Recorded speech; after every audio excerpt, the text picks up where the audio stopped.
नमस्कार, खबरों का पंचनामा देख रहे हैं आप। मैं हूं आपके साथ पूजा। हम लेकर आए हैं देश और दुनिया की 5 बड़ी खबरें, जिस पे चर्चा के लिए मेरे साथ स्टूडियो में मौजूद हैं कैपिटल टीवी के editor in chief doctor Manish Kumar. Doctor साहब, बहुत बहुत स्वागत है आपका। धन्यवाद। सबसे पहले नजर हेडलाइंस पर।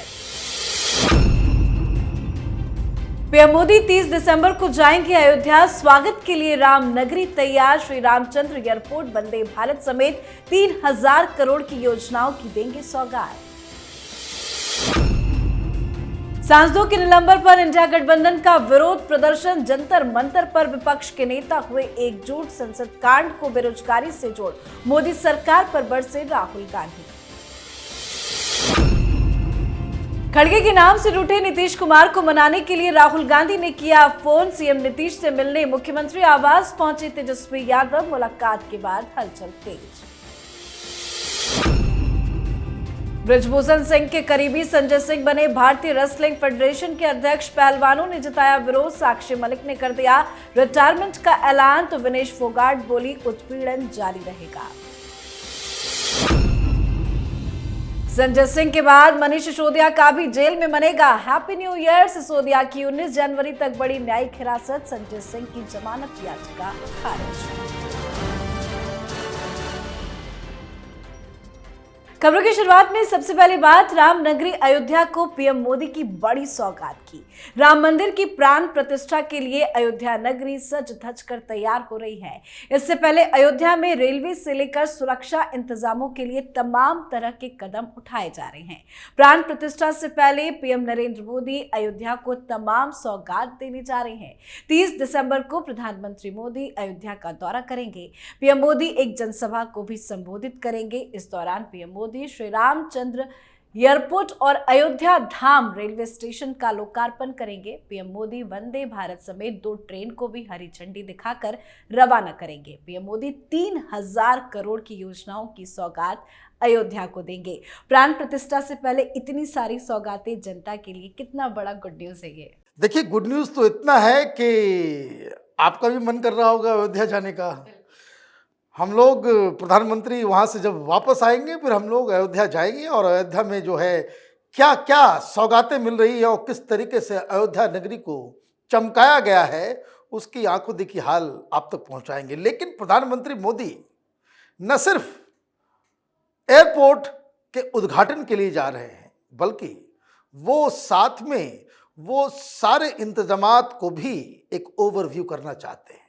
ये हिंदुस्तान के लिए एक गौरवमयी दिवस है, ऐतिहासिक है। और यहाँ 22 जनवरी को जो कार्यक्रम हो उसमें कोई चूक ना हो। प्रधानमंत्री मोदी उसकी पूरी, उसको कह सकते हैं कि अपडेट वो लेंगे। क्या बदलाव किए जाने चाहिए, क्या होना चाहिए, उन सब चीज़ों पे वो डिस्कस करेंगे। और योगी आदित्यनाथ तो लगातार अयोध्या जा रहे हैं।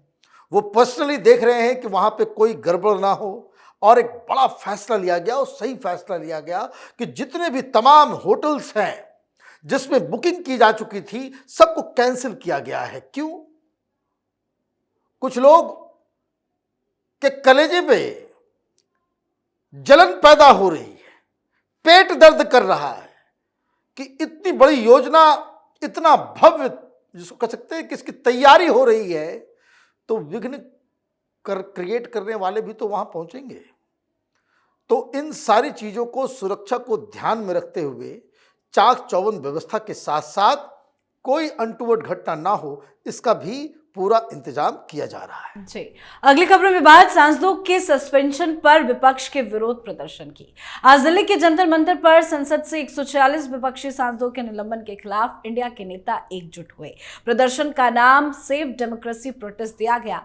मल्लिकार्जुन खड़गे, राहुल गांधी, शरद पवार समेत विपक्षी पार्टियों के कई नेता मौजूद रहे। इस दौरान राहुल गांधी ने संसद की सुरक्षा में चूक के लिए एक बार फिर से बेरोजगारी को जिम्मेदार ठहराया।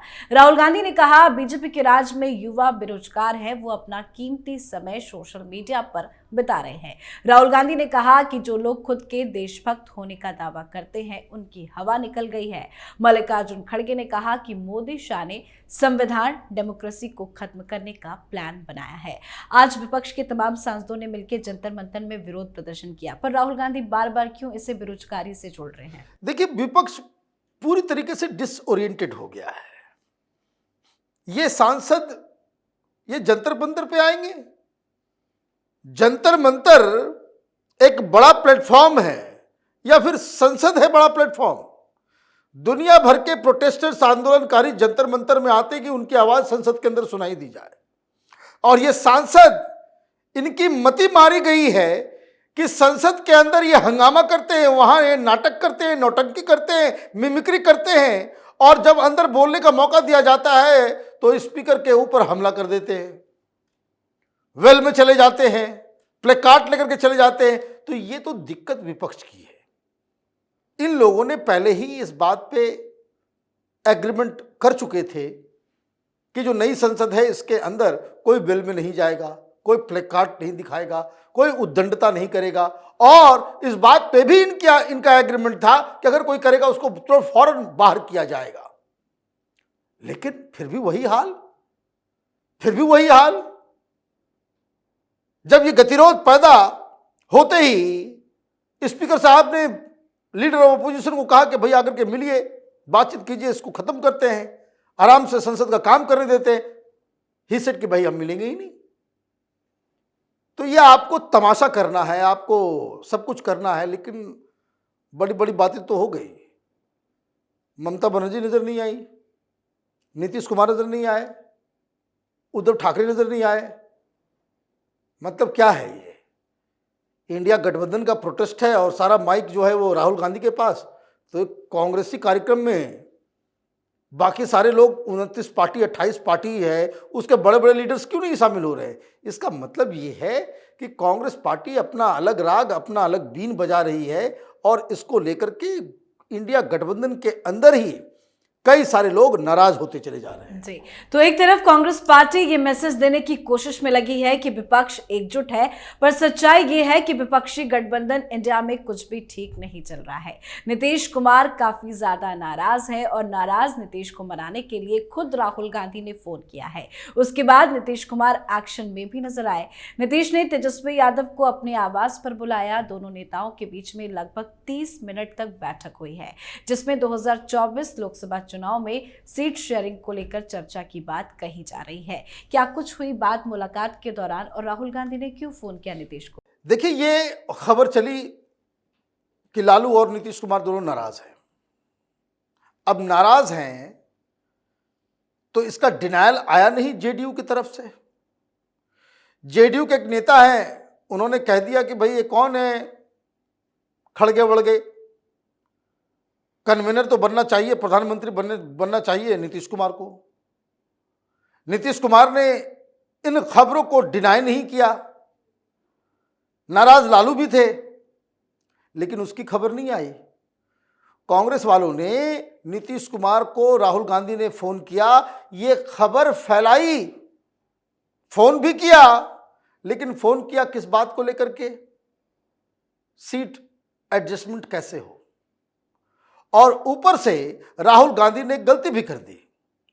नीतीश कुमार के दफ्तर के सूत्र बता रहे हैं कि नीतीश कुमार को राहुल गांधी ने यह भी कह दिया कि हमारा 2 मंत्री का कोटा बचा हुआ है, उसको भी जो है मंत्री पद का शपथ दिलवाइए। तो मामला सुधरने के बजाय और बिगड़ गया है। जेडीयू वाले कह रहे हैं कि कम से कम 18 हमें दो, आरजेडी वाले कह रहे हैं कि कम से कम मैं 25 पे लड़ूंगा। तो कुल संख्या है 40, और एक 25 कह रहा है, दूसरा 18 कह रहा है, इसमें ही तो हम चले गए बाहर। 43 सीटें। कांग्रेस पार्टी को क्या मिलेगा? वो झुंझुना लटकाएंगे, क्या करेंगे? तो ये जो आपस की जो दिक्कतें हैं उसको सॉल्व करने के लिए राहुल गांधी सही व्यक्ति नहीं है।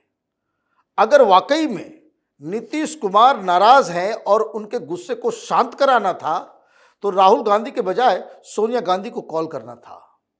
और अब जो खबर आ रही है कि नीतीश कुमार जितने नाराज थे और नाराज हो गए। जी, चलिए बढ़ते हैं आगे और बात अगली खबर की करते हैं। बृजभूषण शरण सिंह के करीबी संजय सिंह भारतीय कुश्ती महासंघ के नए अध्यक्ष बन गए हैं। पर संजय सिंह की जीत पर एक बार फिर से पहलवानों ने जमकर विरोध करना शुरू कर दिया है। पहलवान साक्षी मलिक ने कुश्ती त्यागने का ऐलान कर दिया। उन्होंने आरोप लगाया कि संजय सिंह बृजभूषण बिजनेस पार्टनर है।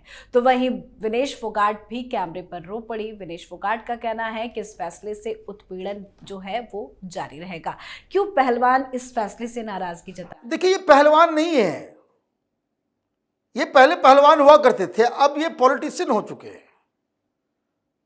भाई, चुनाव हुआ, आप हार गए, आपका गैंग हार गया, तो आप प्रेस कॉन्फ्रेंस करके आप इस्तीफा दोगे और कहोगे कि भाई अब रिटायरमेंट ले रहे हैं। अच्छा है, अगर ऐसे ही खिलाड़ी राजनीति करना स्टार्ट करें तो ऐसे खिलाड़ी की देश की जो आवश्यकता नहीं है। बिना ट्रायल के ये लोग एशियाड भी गए ना, कौन गोल्ड मेडल लेकर के आया? पूछने में खराब लगता है, लेकिन हकीकत तो यही है। आपने अच्छा खेल खेला, कंट्रीब्यूशन आपका अच्छा रहा, आप मेडल्स वगैरह हिंदुस्तान के लिए जीत के लाए, कोई दिक्कत नहीं है। 2 साल, 3 साल, 4 साल आप सदा के लिए नहीं रह सकते।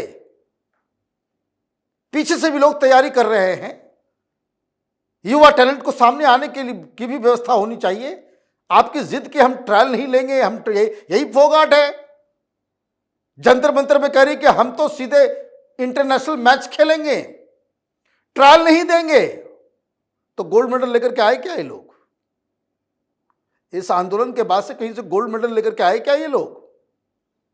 इनको राजनीति करनी है और इनको अगर ये कहें कि भाई इलेक्शन गलत तरीके से हुआ, इलेक्शन में जो है वो पक्षपात हो गया, तब 1 मिनट के बाद समझा भी जा सकता है। भाई इलेक्शन वो जीते हैं, इलेक्शन प्रोसीजर के ऊपर कोई सवाल नहीं, बस वो जीत गया इसलिए हम इस्तीफा देंगे। अच्छा, घर में बैठिए आप लोग।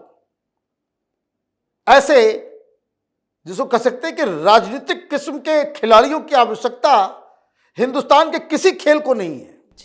अब बात करते हैं केजरीवाल के चहेते संजय सिंह और मनीष सिसोदिया को शराब घोटाले में लगे बड़े झटके की। संजय सिंह के बाद मनीष सिसोदिया का भी नया साल जेल में ही मनेगा।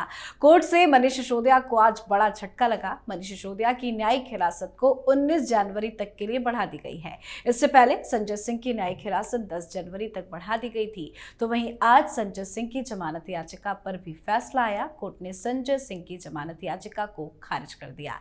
संजय सिंह के साथ साथ सिसोदिया को भी नए साल का तोहफा मिल गया है। भाई नए साल ही क्यों, क्रिसमस भी तिहाड़ के अंदर गाएंगे अपना जिंगल बेल है। लोहड़ी भी गया, मकर संक्रांति भी, और मुझे तो लग रहा है सरस्वती पूजा भी जेल के अंदर ही मनाया जाएगा। कितने बहानेबाज हैं ये लोग। कोर्ट ने साफ साफ मना कर दिया इन लोगों को कोई भी रियायत देने से। और अतिशी मार्लेना बाहर आकर के प्रेस कॉन्फ्रेंस कर रही कि सारे कोई सबूत नहीं है, कोई साक्ष्य नहीं है, मोदी ने जेल में बंद कर रखा है। भाई कोर्ट का आदेश आ रहा है, सुप्रीम कोर्ट ने कह दिया 338 करोड़ रुपए। और इन सब चीज़ों से क्या हो रहा है मालूम है? वो जो आसन लगाए बैठे पंजाब में केजरीवाल, तो उनका योग ध्यान जो है सब भंग हो गया होगा। कलेजा धक धक कर रहा होगा, ब्लड प्रेशर बढ़ गया होगा कि अब तीसरा समन अगर आ गया ईडी से तो कहीं ऐसा ना हो कि न्यू ईयर जो है दोस्तों के साथ तिहाड़ में ही मनाएं। ये दिक्कत है, क्योंकि किसी को रिलीफ ही नहीं मिल रहा है। इसका मतलब तो साफ है कि जजेस जो हैं, चाहे वो हाई कोर्ट के हों, सुप्रीम कोर्ट के हों या राउज एवेन्यू कोर्ट के जजेस हों, उनको तो ये कन्विंस ऑलरेडी हो चुके हैं कि ये घोटाला हुआ है, ये लोग शातिर लोग हैं, इसलिए तो कोई रियायत नहीं मिल रही है। आप हर सप्ताह किसी न किसी तरीके से, कभी लोअर कोर्ट में, कभी राउज एवेन्यू कोर्ट में, तो कभी दिल्ली हाई कोर्ट में, कभी सुप्रीम कोर्ट में, हर बार आप खबर सुनते हैं।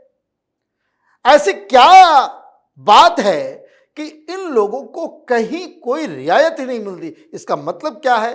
ये लोग घोटालेबाज लोग हैं, मीडिया को पैसे दे रखे हैं। आजकल ऐड कितना आ रहा है लंबा लंबा पंजाब सरकार का, तो कोई सवाल उठा नहीं रहा, कोई टफ क्वेश्चन पूछ नहीं रहा।